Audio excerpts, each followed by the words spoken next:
Olá, tudo bem?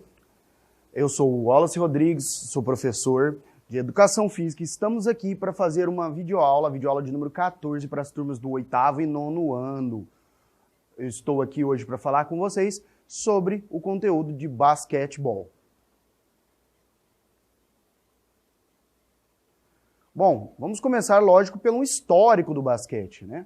O basquete ele foi criado em 1891 por um professor canadense, James Naismith.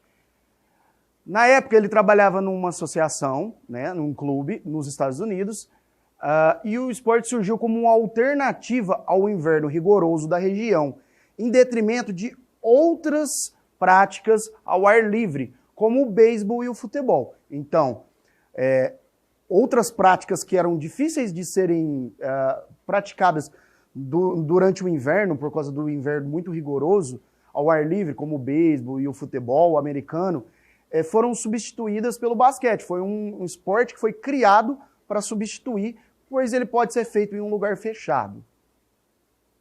Então o objetivo era criar um esporte menos violento que o futebol americano. Aliado a isso, o professor criador pretendia integrar os alunos nas aulas de educação física e estimular a coletividade dos grupos. O primeiro jogo oficial de basquete foi disputado em 1892 e teve uma plateia de aproximadamente 200 pessoas. Nesse mesmo ano, as mulheres já começaram a praticar a modalidade. A primeira partida feminina ocorreu em 1896, a primeira partida oficial. Ou seja, era um esporte coletivo, não tão violento como outros esportes, por exemplo, o futebol americano, e que também poderia ser feito em local fechado, isso evitando o frio durante o inverno em lugares abertos. O basquete foi trazido para o Brasil em 1896 por um norte-americano chamado August Shaw, sendo praticado pela primeira vez na Associação Cristã de Moços, no Rio de Janeiro.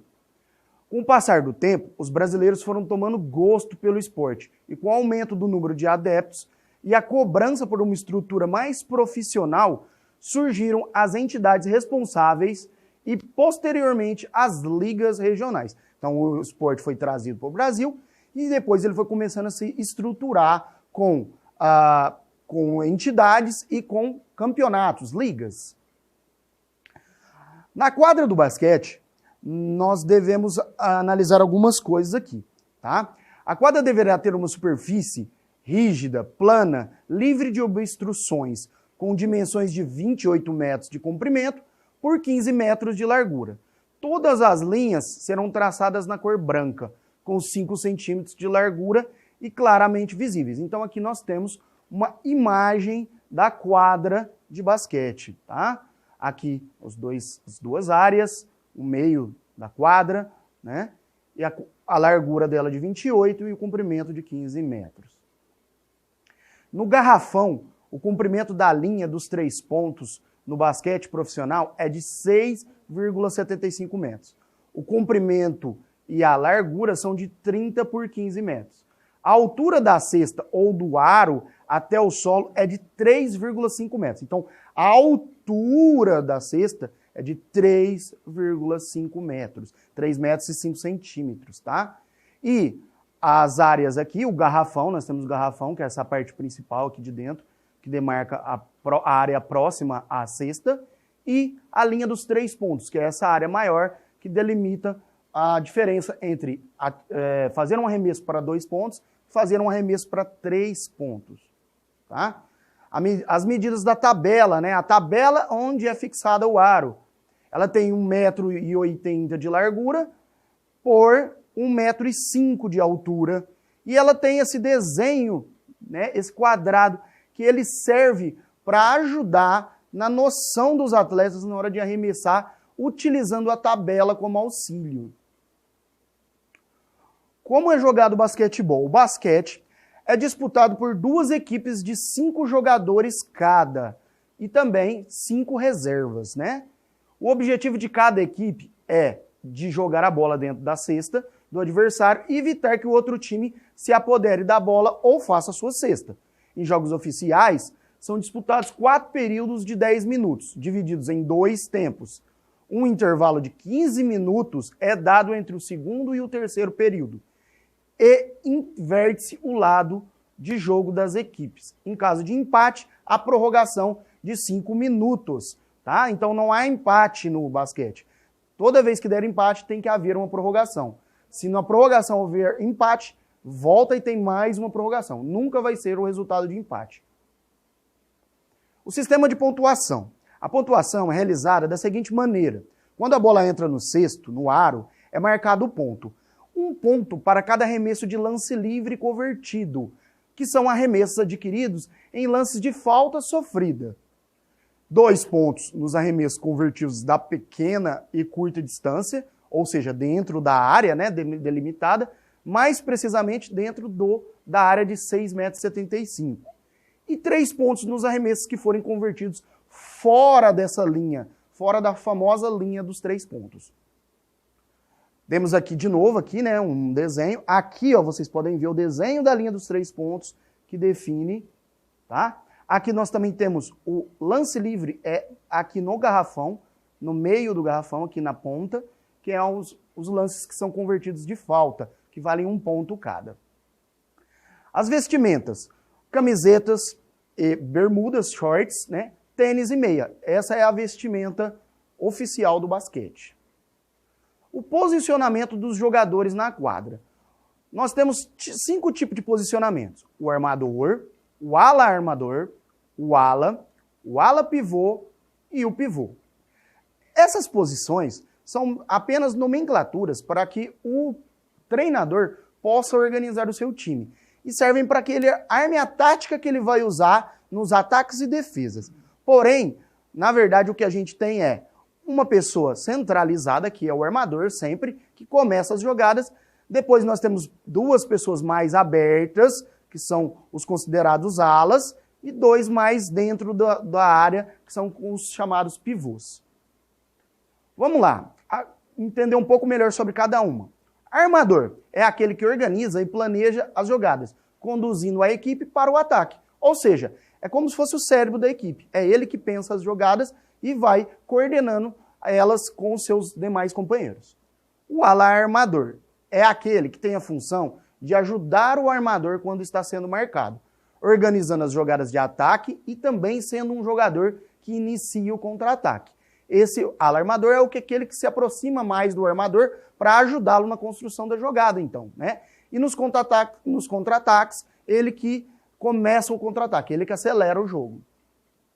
O ala tem a capacidade de se infiltrar no garrafão e apresenta um bom arremesso de curta, média e longa distância, além de disputar os rebotes. Então o ala é aquele jogador já um pouco mais forte, que fica mais nos lados da quadra, tá? Ele tem uma característica de ser um bom arremessador de todas as distâncias e também de disputar rebotes. Ala pivô é a função desempenhada pelo jogador que tem o potencial para o arremesso, força física e domínio dos fundamentos de que necessita um atleta dessa posição. Então é um atleta já que fica mais lá dentro, ele é mais alto, costuma ser mais alto e forte, porém ele também às vezes sai de lá de dentro da área buscando o jogo e fica nessa variação lá dentro e fora da área. O pivô é quem joga mais próximo à cesta, tanto no ataque como na defesa, para disputar os rebotes e também, óbvio, para fazer os pontos. Estruturas do corpo utilizadas. Membros superiores, cabeça, pescoço, tronco, braço, antebraço, mãos, ou seja, o corpo quase que como um todo, né? Assim como nos membros inferiores. O quadril, a coxa, as pernas e os pés é um esporte de muito movimento. Sendo assim, ossos, articulações e músculos são muito importantes para um bom desempenho, ou seja, o preparo físico como um todo. Não podemos esquecer que os responsáveis por coordenar os movimentos são o cérebro e o sistema nervoso. Portanto, para praticar basquete é importante fortalecer ossos, músculos e articulações, melhorar o condicionamento físico, aprimorar a coordenação dos movimentos. Ou seja, há que se ter um bom condicionamento físico e um grande preparo para estar praticando o basquete. Capacidades físicas envolvidas no basquete. Velocidade no momento da condução de bola, Força muscular ao dividir a bola, tanto na defesa quanto no ataque. Resistência cardiorrespiratória, para aguentar fisicamente todo o tempo que você vai jogar, os 4 períodos. Flexibilidade, para usar a técnica de enterrada ou a técnica do toco, que é o bloqueio.